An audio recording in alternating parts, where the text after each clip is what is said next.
Guys. Hey guys, welcome back to my channel. So, aujourd'hui, je viens simplement avec une nouvelle vidéo. Et là, j'ai mon père. On va faire une vidéo avec mon père où il est censé me répondre à toutes les questions que j'ai eu à écrire. Ça date de 2 ans déjà.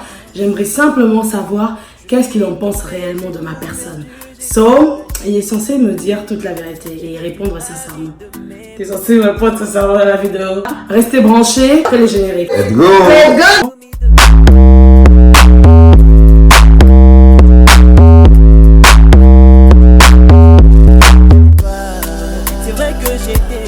Comment j'étais comme enfant? Est-ce que j'étais un enfant turbulente? Est-ce que j'étais un enfant courageux? Voilà, un tout petit peu de mon enfance. Excusez-moi si je regardais simplement parce que j'ai mon ordinateur et j'ai écrit toutes mes questions là, afin que la vidéo se passe tout en ordre. Écoute, Joël, merci pour la question. Je suis sincère avec toi. Yeah. Tu es né comme tout autre enfant, mais il est vrai que dans ta jeunesse, à bas âge, tu étais vraiment timide.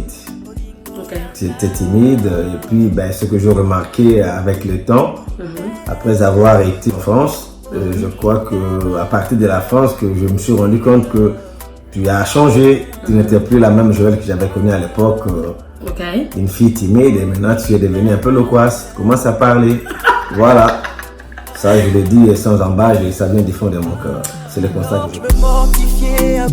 Tout en étant petite, quelles sont les bêtises marquantes, vraiment les bêtises que j'ai eu à faire, que tu as encore dans ta mémoire, des bêtises qui t'a poussé vraiment à s'énerver ou à me frapper? Bon, je tiens à préciser quelques points. Mon père ne m'a jamais frappé depuis que je suis née, ni mes parents ne m'ont jamais frappé. So, quelles sont les bêtises que j'ai eu à faire qui vous a tellement dérangé, toi et maman, et voilà. Disons que si je fais un peu du recul, je n'ai pas trop beaucoup de souvenirs par rapport à ça. Je me souviens, de temps en temps, on s'énervait parce qu'il y avait des petits mensonges, vous savez, avec les enfants. Des petits mensonges, ce qui ne nous arrangeait pas. Par moments, je m'énervais, tantôt c'était ta mère. Et voilà, donc c'était un peu ça. Donc je réagissais par rapport aux petits mensonges. Parce que moi, j'aime pas les mensonges. Quand tu as commis une faute ou tu as fauté, alors il faut avoir du courage de l'accepter. De reconnaître, voilà, j'ai commis une erreur et puis on corrige et ça passe. Voilà. Ah, t'as oublié de dire quand j'avais bouffé l'argent de l'école. Ah, en fait, là, oui, là je me rappelle, ça vient à l'esprit. En fait, au niveau de son école, ils avaient fait une petite mutualité là-bas, c'est elle qui gardait l'argent, la gardienne du temple, elle était la caissière.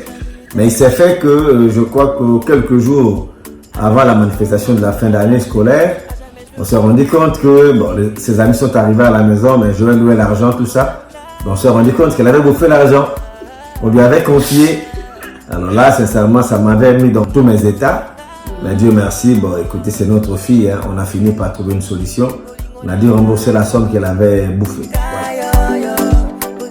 Lorsque je suis revenue à Kinshasa, tout en étant un enfant rebelle, comment tu as ressenti au-dedans de toi? Est-ce que c'était une humiliation pour toi, tout en sachant que tu as fait grandir avec des valeurs religieuses? Écoutez, vous savez, dans la vie, il y a beaucoup de réalités. Certes, tu étais parti, mais nous, après toi, nous avons, au départ d'ailleurs, on connaissait déjà les seigneurs. Ça c'est une grâce pour nous. Quand tu es rentré, et comme j'étais déjà au ministère des combats spirituels, j'avais compris qu'au-dedans de toi, il y avait des esprits qui t'ont poussé à adopter un tel comportement. Et certes, j'étais choqué, mais la faveur que je peux avoir, et là où je évolue au combat spirituel, comme je fais la kirdan et la délivrance, j'avais compris que tu avais affaire à des esprits. Et Dieu nous a fait grâce et on t'a amené dans la prière. Et voilà, avec les temps, les choses ont changé. Voilà. Donc, c'est ça. On était un peu dérangés, mais on s'est dit, mais écoutez, c'est pas une fatalité. Il y a des choses qui arrivent dans la fallait que nous puissions, avec votre maman, prendre le dessus et petit à petit, par la prière, et Dieu a fait grâce et les choses ont évolué. Et voilà. Lorsque je faisais mes bêtises, tu t'attendais qu'un jour j'allais retrouver le droit chemin, ou pour toi c'était vraiment peine perdue? Tu sais, Joël, moi, ton père, je n'ai jamais été pessimiste. Ouais, ça c'est vrai.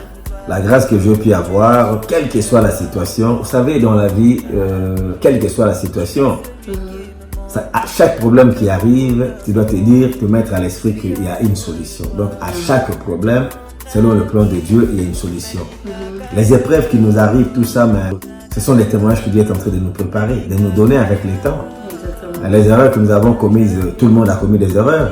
Mais moi, j'étais optimiste, je savais qu'un jour, le Dieu que moi je sers, le Dieu que moi j'ai pris, va t'amener à la délivrance. Et c'est ce qui est arrivé aujourd'hui. Donc, je n'ai jamais été pessimiste dans ma vie. Ça, je n'ai cessé de vous le dire. À chaque situation, moi, je me dis, il y a toujours une solution. Et des fois, souvent, je vous dis que moi, je ne peux pas souffrir d'hypertension parce que quand le problème arrive, je me dis, bah, c'est arrivé, certes. Mais au-delà de ces problèmes-là, il y a une voie de sortie. La voie de sortie, c'est le Seigneur, c'est la prière. Et on y arrive toujours. Parce que je me suis encore rébellée tout en te disant que je ne vais plus continuer les études que toi tu voulais que je puisse faire et que j'allais m'orienter dans la mode. Comment tu avais pris ça? En tant que parent, c'est vrai, quand tu es arrivé, je crois, déjà au niveau du Canada, moi je voulais que tu puisses faire autre chose, la communication. Tu étais même à l'Université de Montréal et après ben, tu t'es dit, ben, écoutez papa, moi cette histoire ça ne marchait pas. Je vais aller dans mon domaine, ben, écoutez dans la vie, là c'est une leçon que je peux aussi tirer pour moi-même. C'est-à-dire les choses on ne doit pas choisir pour les enfants. Tout ce que nous devons faire c'est les orienter, les encadrer. Parce que dans chaque être humain, Dieu a mis un talent. Parce que tu t'es retrouvé dans les histoires de couture, de designers, tout ça, tu le fais avec facilité. Je me dis, mais c'est ton choix et voilà.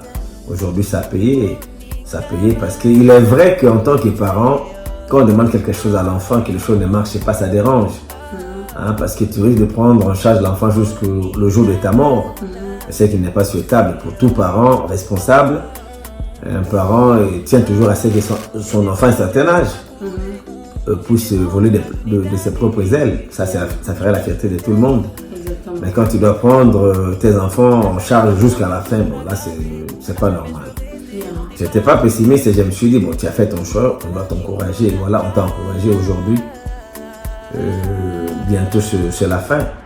Donc l'année prochaine tu vas avoir ton papier et ça sera fini. Avec ton école ici, au collège La Salle.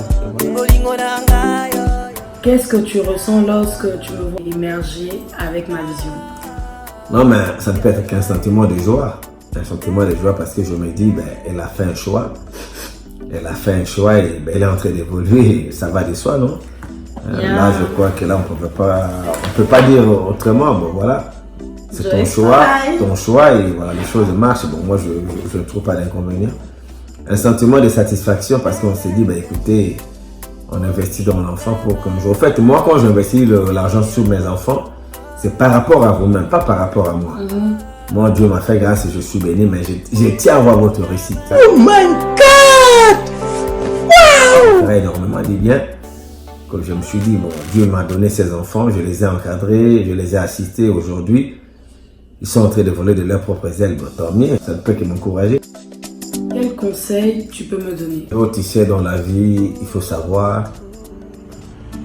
ce que l'on fait et il ne faut jamais te sous-estimer. Le premier conseil que je peux te donner, d'avoir confiance en soi-même. Parce que le choix que toi tu as fait, comme ça, c'est la porte. Il faut avoir confiance en soi-même. Tu peux consulter les autres, mais le vrai problème, c'est avoir foi en soi-même. On sait ce que tu fais. Et je crois qu'avec ça, tu iras de l'avant. Et les épreuves, il ne faut pas être fataliste. Les problèmes arriveront toujours. À chaque épreuve, comme je l'ai dit tout au début, il y a toujours une solution.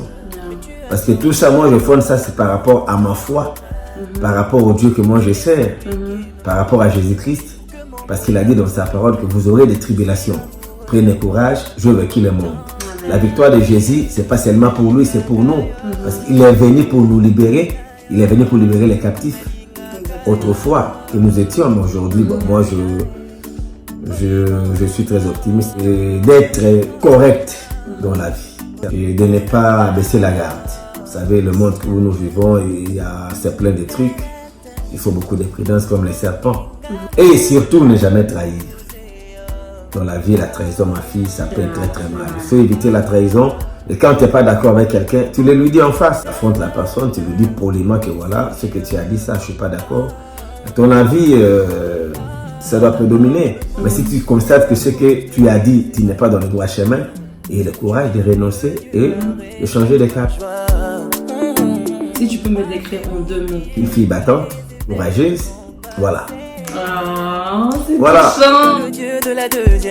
Est-ce qu'aujourd'hui, tu es fier de m'avoir comme fille? Bien sûr que oui. Oh my God! Wow! Parce que je t'ai vu naître, tu es en train d'évoluer, et bientôt ça sera le mariage. Amen! Bien sûr que oui, tu dois te marier, ma fille. Tu Amen. dois te marier, ça sera une grande joie pour nous, pour la famille, de voir ton mariage et tes enfants, voir mes cocos, ça me fera énormément du bien. Amen.